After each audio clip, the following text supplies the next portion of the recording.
We have prepared very nice folders for all of you. The notepad that is also specially made for all of you so that you don't forget. We get different notepads when we come for the programs, and that time we forget what we have written in which notepad. So this is a very important notepad for all of you so that you don't forget whatever we have discussed today. You'll jot it down when you take it home. Also, you'll remember that this notepad, you have written it here, whatever we have discussed. And then we have so many folders here, and it's going to be of very like important folders, because Mission Shakti thinks that they are alone. No, Mission Vatsalya thinks that they are alone, but it's not that. We have to work in convergence, like the police, the law, and all the four departments. We have to work together. So this is the reason why we have all come here together, and I'm very happy that you have all responded, and from 17 districts we are here. From Mission Shakti, Hub for Empowerment of Women, Saki One Stop Center, Sakti Sadan, Women Helpline 181. Then from Mission Vatsalya, we have the District Child Protection Officers and Child Welfare Committees, Juvenile Justice Board, government run homes, specialized adoption agencies. That is from the, we have not called from all the districts, but from districts like Kohima, Newland, Chumukedima, Dimapur, and Semenyu. Then Child Helpline. Then from District Legal Services Authority, the panel lawyers. Then from the Police Department, Nagaland Police, Women Police Station, and Special Juveniles Police Units, SJPU, and NGOs closely working with children. So we are the participants here today. Today, Mission Shakti and Mission Vatsalya, in collaboration with the Nagaland Police and the Nagaland State Legal Services Authority, have organized this very crucial state-level meet for the key functionaries and the frontline workers handling issues related to women, to violence against women and children at the district level. The key stakeholders can establish a seamless institutional mechanism that ensures comprehensive protection for our women and children. As slated in the program, I'd like to give a very brief overview of what Mission Vatsalya and Mission Shakti is doing, the services that we are providing to our people. Mission Shakti is dedicated for the safety, security, and empowerment of women. The Women Helpline 181 is set up in the state capital and is integrated with Saki one-stop centers in all 17 districts of the state. We also have Shakti Sadan, which is a long-term relief and rehabilitation shelter home for women in distress. Our district hub for empowerment of women serve as project management units for all at the district level, and they are responsible for creating awareness under Beti Bachao and Beti Padhao scheme. I encourage all of you all to tie up with the district hubs and work closely with the district administration and also our district program officer, who's a DPO under Social Welfare Department, to create mass awareness in the community. Now, when we talk about Mission Vatsalya, it was formerly known as the Child Protection Services Scheme. It is fully operational in all the 17 districts of the state. And this operational coverage establishes a comprehensive framework designed to act as a resilient safety net for our children. So under Mission Vatsalya, we have several units. Firstly, we have the District Child Protection Units, which is the administrative backbone and oversees implementation of Mission Vatsalya centers across every district in the state. Next, we have our Child Welfare Committees, CWCs they're called. They function as the responsible authority to handle cases involving children in need for care and protection. Thirdly, we also have our juvenile justice boards for ensuring justice, care, and rehabilitation for children in conflict with the law, with a focus on reform rather than punishment. We also have the child care institutions under this mission to provide immediate short term and long term shelter and institutional care. Child Helpline 1098 is a 24/7 emergency response helpline for children in distress. So, through these two missions, through foster care, sponsorship, and adoption mechanisms, the mission, I'm talking about Mission Vatsalya, actively strives to restore family systems, emphasizing on family based non institutional care. Protecting our children and women demands seamless and daily coordination, and that is why we are having this convergence program today. Because Mission Shakti and Mission Vatsalya, which our Madam Director has also mentioned, we cannot work in isolation. We need our stakeholders to actively contribute and work together as a team in order to bring about, to protect our children and our women. So today we have our police forces here, so many of them today. We're so thankful to them. You're often our first responders. Your empathy, child friendly policing, and quick action set the foundation for a survivor or a victim's recovery and justice. And also to our district legal services authorities who are present in a very big number today. Your commitment ensures that legal aid is swift, accessible, and protective of a victim's best interests at every juncture. And also to our NGOs, your eyes and ears on the ground. Your grassroots presence, your grassroots presence bridges the gap between the office and the communities we serve. Eradicating violence against women and children require a unified approach that moves to address root causes, provide support, and reform systemic shortcomings. During this joint deliberation that we'll be having today, I hope key challenges faced in the ground are addressed effectively. I'm positive that today's interactions will help us move beyond departmental boundaries and create a strong coordinated mechanism. Let us try to build a unified collaborative support system to ensure seamless service delivery and bring about lasting results in addressing the issue of violence against women and children. Thank you very much and all the best for the program. A lot of you would know, a lot of you would acknowledge that probably thousands of families have been destroyed in Nagaland because of this money lending which is taking place.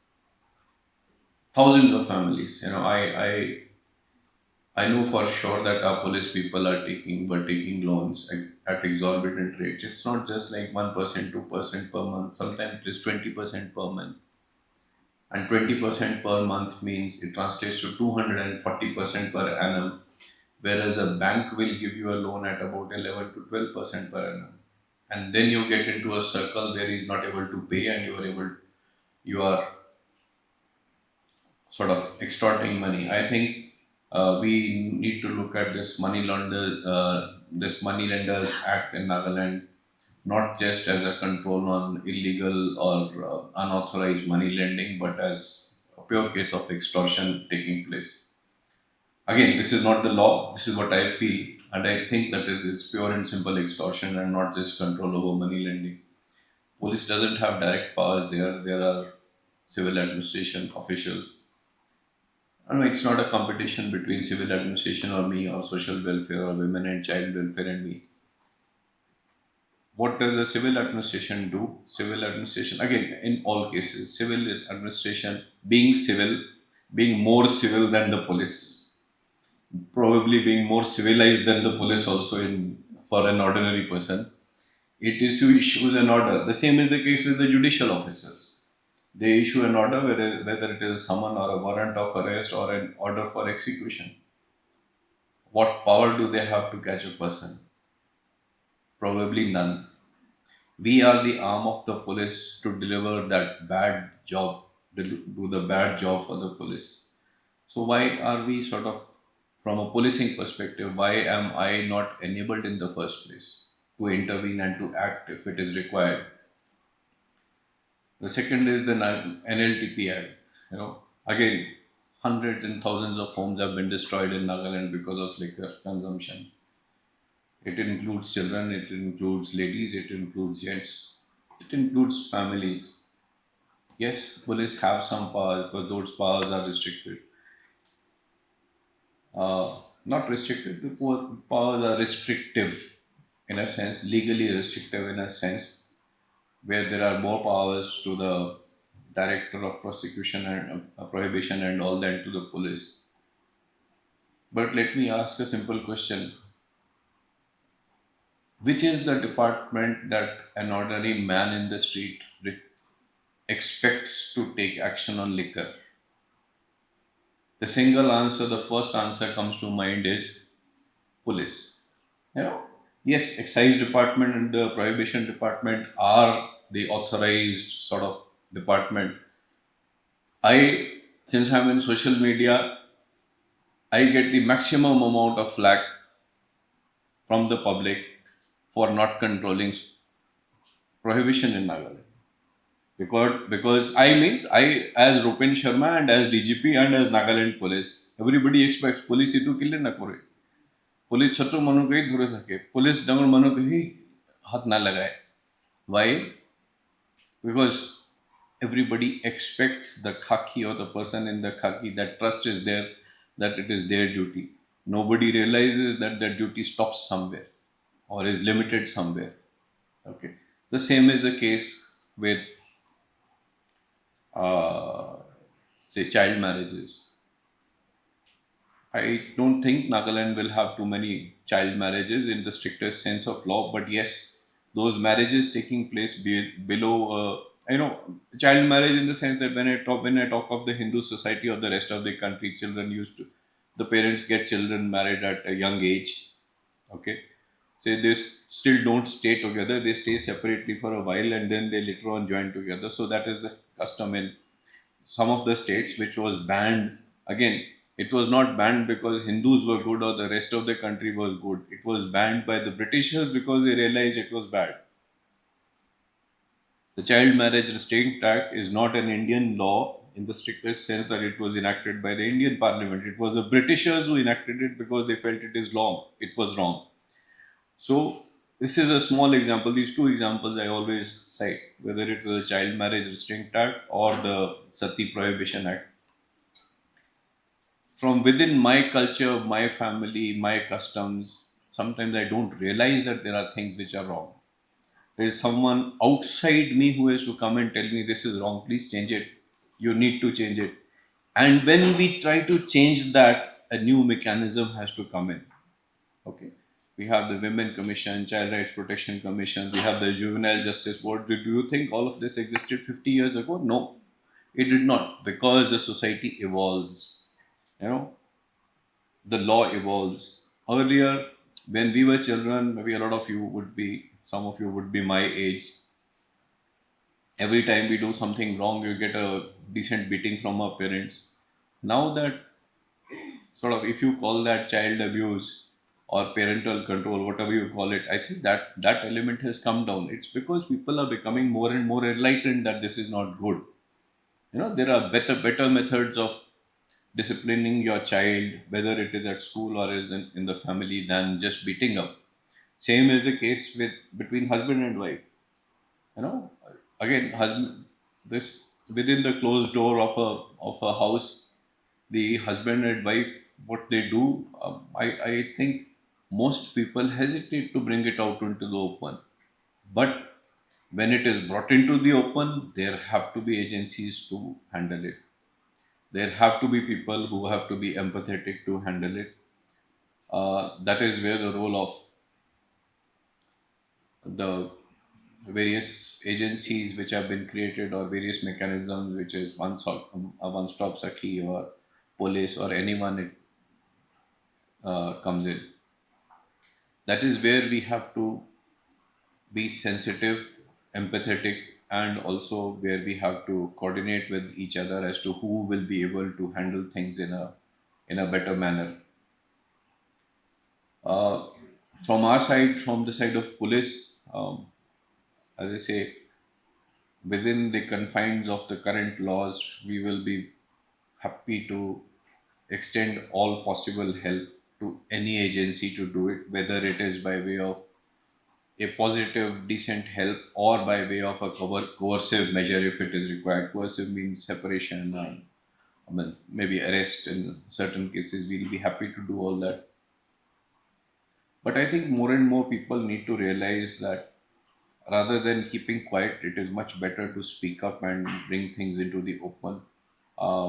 When we speak out, we know the nature of the problem and the quantum of the problem. If whether it is children or whether it is women, if they don't speak out, we don't know the enormity of the problem. If we don't know the enormity of the problem, we will not look for solutions, and we will not look for what is the quantity of resources which is required for the solution. Resources by way of maybe providing a vehicle, or say uh, safe home, or extra manpower, or say helplines, or all those things. So we people need to speak out. Means that I understand very well that speaking out will create fissures in the society. It will create some conflict in the society.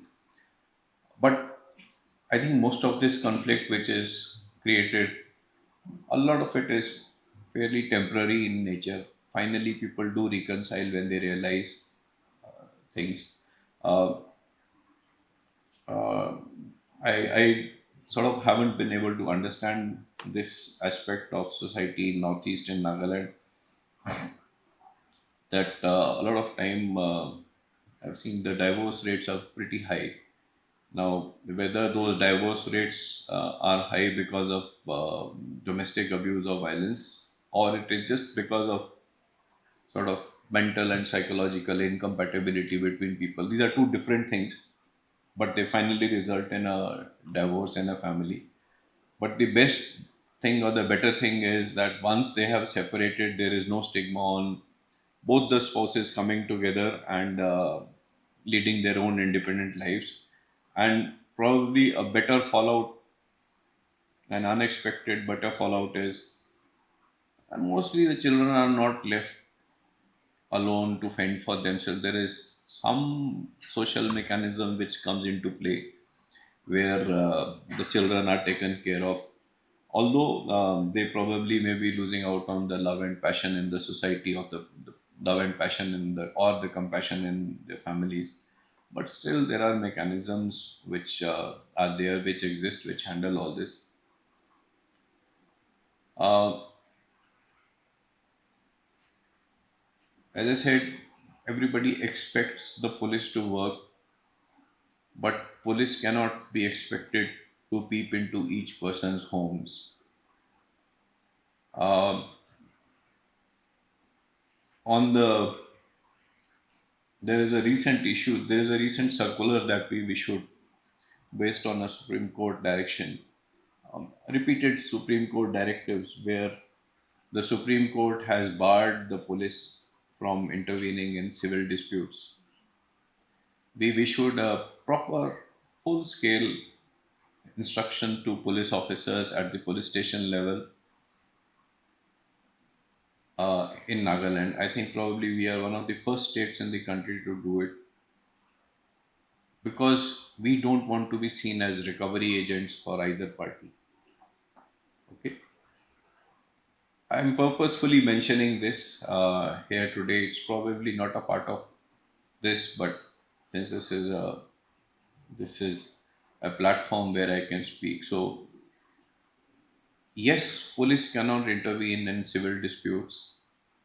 We cannot act as recovery agents. But if there is a criminal element, there is nothing which stops the police from intervening in that. I don't know why this is taking place. a lot of our police officers, a lot of civilians have also told me, "Tu khan to sir amma khan la complaint na lo, itu to civil dispute ase koi na, sari de." But how about a sort of a hypothetical situation where we are involved in a dispute over a piece of land, okay? But the land which is being sold to me is based on forged papers. Is it a civil dispute or is it a crime? It is basically a crime. Okay, so there is nothing which is stopping the police from intervening, but we are going to sort of clarify things in this.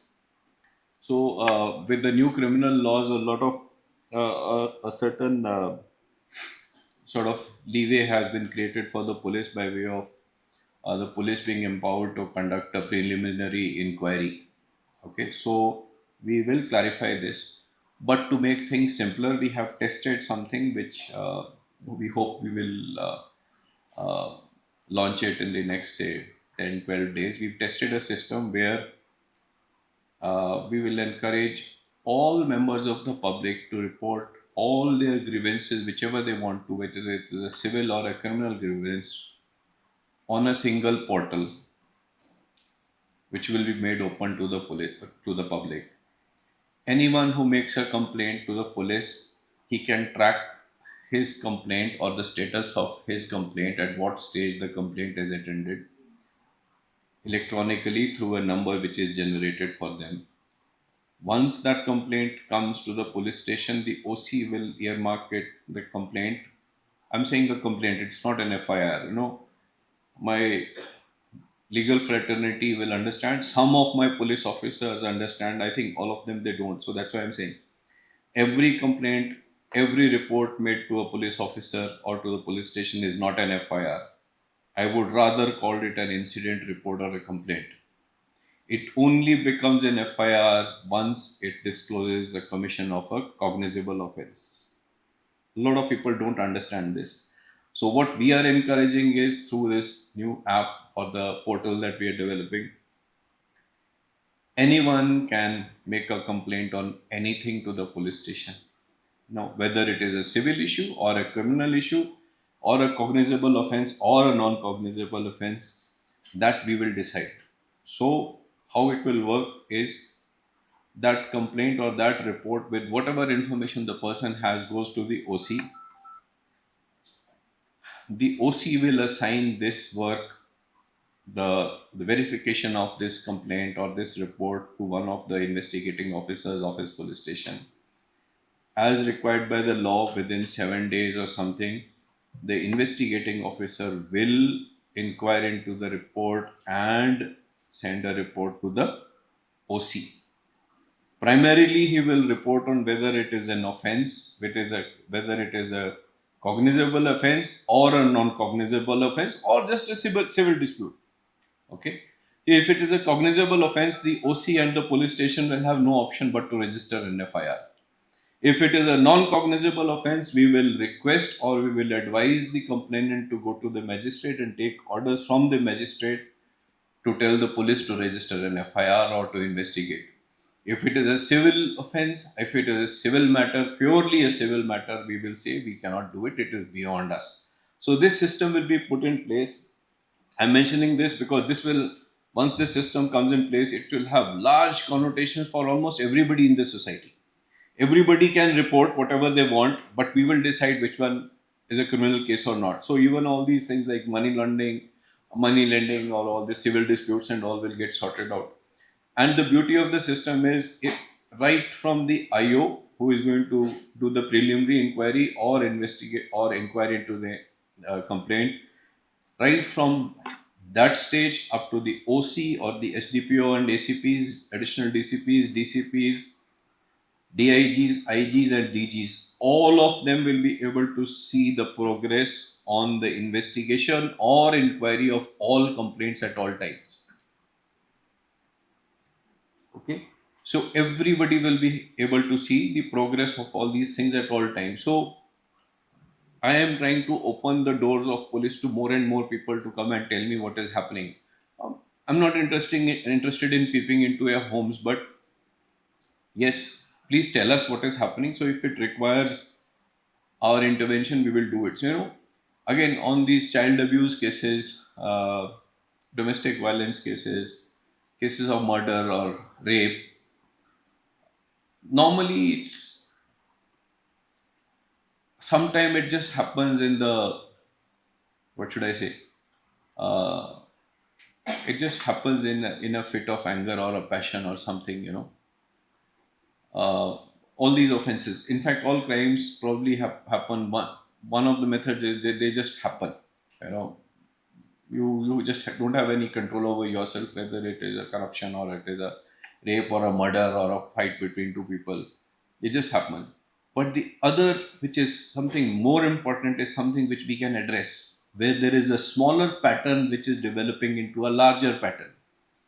With this system being put in place, smaller issues of abuse of children in the home or the school or by friends, or stalking of ladies, or stalking of girls, I mean, stalking of even boys, younger boys, all these things can be reported. Potentially, they can be reported. Once they can be reported, if there is if there is a pattern developing on who is doing it, then we have a chance of stopping it. Okay, if it is an individual case against an individual, it can probably very little can be done unless someone reports to us directly.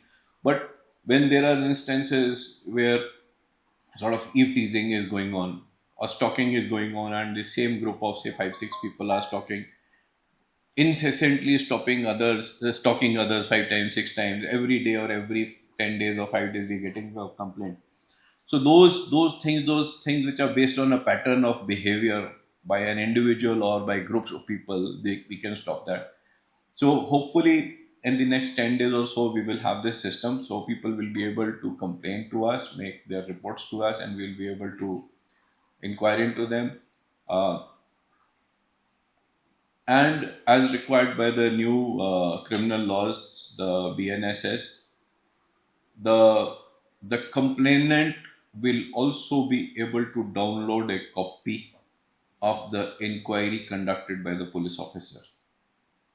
Okay, your complaints will not go unanswered. You will be able to know what police has done, whether an FIR has been registered or not. If it has not been registered, why it has not been registered. So all that system has been put in place. I thought I'll mention this because it's going to be good for even women and children. It is just going to expand the scope of how police interacts, and how police can help women and children in various walks of life in a daily manner.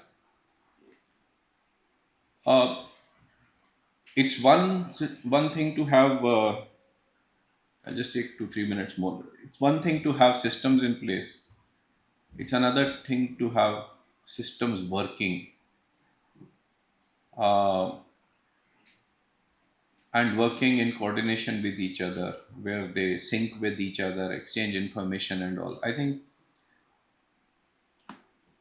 and the most important thing among all of this is whoever are the people behind the chairs, behind the seats in these systems, whether they are capable enough or motivated enough to do the work. If you're just going to be sitting there behind the chair doing nothing, at the end of the day, you are doing nothing. You are wasting the government money. You are wasting your time.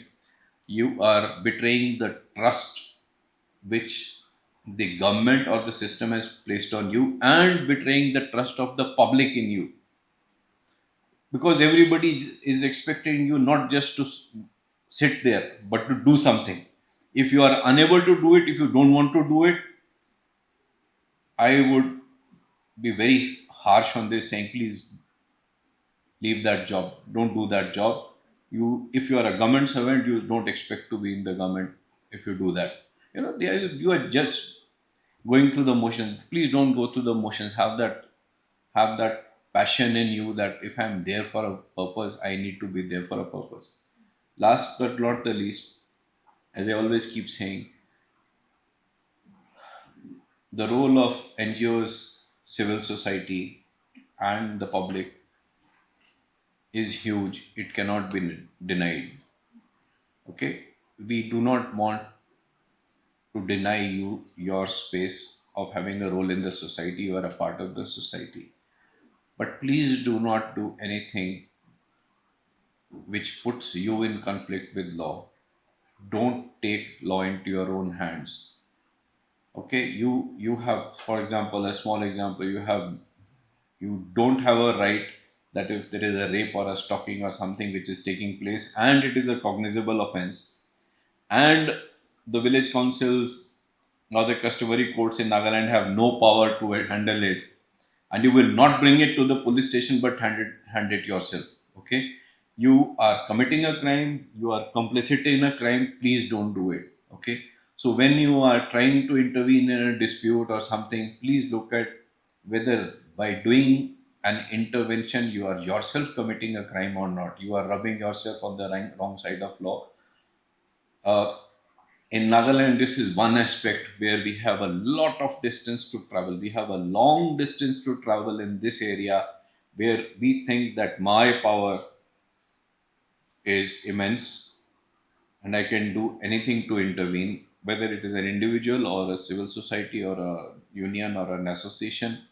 But please remember, don't take law into your own hands. You can be committing crimes yourself and committing the mistakes which sort of have brought us to a point where we are losing, or not losing, we don't have so much trust in the government institutions in the state.